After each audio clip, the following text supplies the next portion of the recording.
ఉదయపూర్లో జరిగిన విజయ్ దేవరకొండ రష్మిక మందన వివాహం నిజంగానే రాజవంశాల వేడుకను తలపించేలా అద్భుతంగా జరిగింది.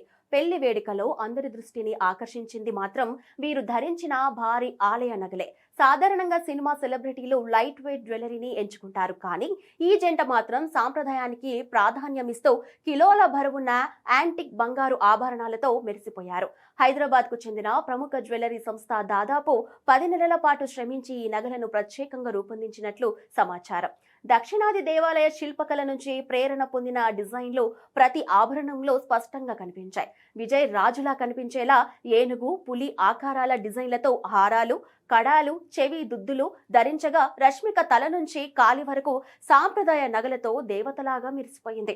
నక్షి, రావ పనితనంతో చేతి పని ద్వారా తయారైన ఈ ఆభరణాలు కేవలం అలంకరణ మాత్రమే కాకుండా భారతీయ సంస్కృతికి ప్రతీకగా నిలిచాయి. ఈ పెళ్లి తర్వాత పాతకాలపు ఆలయ నగలకు మళ్లీ క్రేజ్ పెరుగుతుందని ఫ్యాషన్ నిపుణులు చెబుతున్నారు.